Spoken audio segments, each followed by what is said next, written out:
আজি আমাক আপোনালোকে জানে আমাৰ নৱনিযুক্ত অসম প্ৰদেশ কংগ্ৰেছ কমিটিৰ সভাপতি গৌৰৱ গগৈ ডাঙৰীয়াই গোটেই অসমতে ৩৫খন জিলাতে আমাক অবজাৰ্ভাৰ নিয়োগ কৰিছে আৰু মোক আমাৰ প্ৰাণেশ্বৰ বসুমতাৰী হিমাশ্ৰী ৰাজা আমাৰ তিনিওগৰাকীকে ওদালগুৰিত অবজাৰ্ভাৰ হিচাপে তেখেতে পঠিয়াইছে আমাৰ কামৰ খতিয়ান ল'বলৈ আমি ইয়ালৈ আহিছোঁ আৰু ডেফিনেটলি আমি আজি এইখন মিটিঙৰ পৰা এতিয়াই গম পাইছোঁ যে আমাৰ ওদালগুৰি ডিষ্ট্ৰিক্টৰ সমূহ কৰ্মীবৃন্দ বা নেতাসকল পৰিষদীয় নিৰ্বাচনৰ বাবে সাজু হৈছে আমি অসমৰ গৌৰৱ ভাৰতবৰ্ষৰ গৌৰৱ গগৈ ডাঙৰীয়াৰ নেতৃত্বত BTC পৰিষদীয় নিৰ্বাচন খেলিবলৈ আমাৰ BTC পৰিষদীয় ৰাইজ সাজু আৰু আমি ভাবিছোঁ ডেফিনেটলি BTCত আমি পাৰ্টিচিপেট কৰিম ডেফিনেটলি ওদালগুৰিত চাওক ওদালগুৰিত 10খন আছে 10খন পৰিষদীয় আসনৰ ভিতৰত আমি 7খন পাম বুলি আশাবাদী হয় কংগ্ৰেছ চাওক গৌৰৱ গগৈৰ নেতৃত্বত অসমত কিন্তু এইবাৰ যুঁজ এখন হ'ব আৰু ইয়াৰ প্ৰথম পদক্ষেপ হিচাপে BTC পৰিষদীয় নিৰ্বাচনত ডেফিনেটলি কংগ্ৰেছৰ এইবাৰ যুঁজ এখন হ'ব নাই ৰাইজৰ ওচৰলৈ গৈছে আপোনালোকে হয়তো গম নাপায় আমি ঢাক ঢোল বজোৱা নাই আমি ঢাক ঢোল বজাবলৈ আৰম্ভ কৰিছোঁ আজি জাষ্ট ষ্টাৰ্টিং গৌৰৱ গগৈ ডাঙৰীয়াৰ নেতৃত্বত অসমত এনেকুৱাকৈ ঢাক ঢোল বাজিব এইবাৰ তেখেতে যিটো বগা পাঞ্জাবী পিন্ধি সেই আসনখনত বহিছিলে অসম প্ৰদেশ কংগ্ৰেছ কমিটিৰ সভাপতি হিচাপে সেইটো এটা খুব ধুনীয়া বগা পাঞ্জাবী আছিলে আৰু সেই বগা পাঞ্জাবীত আমি কেতিয়াও কলা দাগ পৰিবলৈ নিদিওঁ এলায়েন্সৰ সম্পৰ্কত চাওক এইটো টোটেল হাইকমাণ্ডৰ ওপৰত বেছ কৰিব এলায়েন্সৰ সম্পৰ্কত মষ্ট প্ৰবেবলি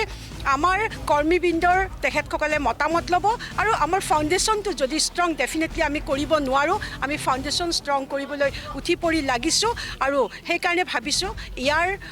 আচলতে এলায়েন্সটো কেনেধৰণে কৰিব বা নকৰে সেইটো টোটেলি আমাৰ হাইকমাণ্ডে আমাৰ BTCৰ যিসকল কৰ্মীবৃন্দ আছে তেখেতসকলৰ লগত কথা পাতি সিদ্ধান্ত ল'ব আমাৰ পৰিষদীয় নিৰ্বাচনত ডেফিনেটলি আমি আশা কৰিছোঁ 7খন 10খনৰ ভিতৰত আমি 7খন আশা কৰিছোঁ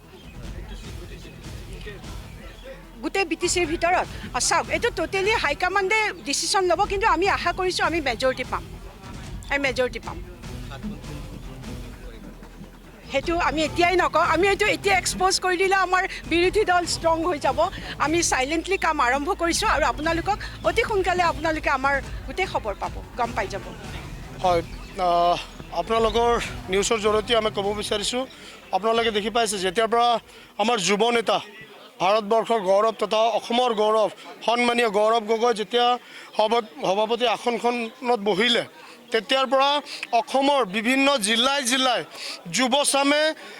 জইনিঙৰ জোৰ চলিছে এতিয়া চ' সেই ছেইম আমাৰ ওদালগুৰি জিলাতো ইয়াতে নিউ জইনিঙৰ এটা জোৰ চলিছে আৰু প্ৰত্যেক দিনাই মিটিঙে আমি গাঁৱে পদূলিয়ে য'তে মিটিং কৰি আছোঁ সকলো ঠাইতে জইনিং প্ৰগ্ৰাম লৈ আছোঁ শতাধিক মানুহ জইনিং কৰি আছে কংগ্ৰেছৰ যিটো কংগ্ৰেছ দলক আকৰ্ষিত হয় গৌৰৱ গগৈৰ নেতৃত্বক আকৰ্ষিত হয় সকলোৱে জইনিঙৰ কংগ্ৰেছত যোগদান কৰাৰ আৰম্ভণি কৰিছে আৰু অনাগত অহা যি দিনত আছে আমি BTCত এইবাৰ কিং মেকাৰ আমি হ'ম গৌৰৱ গগৈৰ নেতৃত্বত এইবাৰ BTC আমি দখল কৰিবলৈ যাই আছোঁ আৰু বিগত দিনতকৈ এইবাৰ BTCখনত আমি অধিক আসন লাভ কৰিব পাৰিম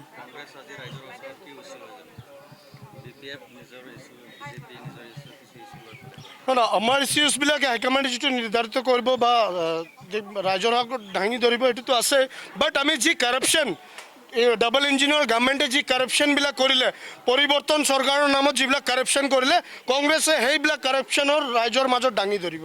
এই আমাৰ ৰাইজৰ কাৰণে আমাৰ ডাঙৰ সেইবিলাকে থাকিব ইছ্যুজ থাকিব আমি ৰাইজৰ মাজত আমি দাঙি ধৰিম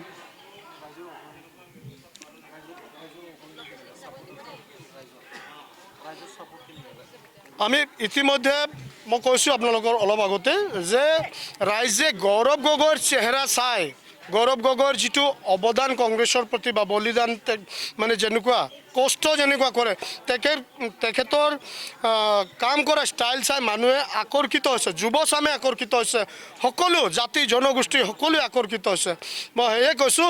সকলো জিলাতে অসমৰ বিভিন্ন জিলাতে জোৰ লাগিছে জয়নিঙৰ যিটো জোৰ লাগিছে সেয়া আমাৰ কংগ্ৰেছৰ কাৰণে ছাপোৰ্ট ইয়েছ নিশ্চয় আমি এইবাৰ বিগত দিনতকৈ এইবাৰ কংগ্ৰেছ আমাৰ অসমৰ গৌৰৱ ভাৰতবৰ্ষৰ গৌৰৱ তথা আমাৰ সভাপতি সন্মানীয় গৌৰৱ গগৈৰ নেতৃত্বত আমি বিগত দিনতকৈ এইবাৰ আমি বহুত আসন লাভ কৰিম ধন্যবাদ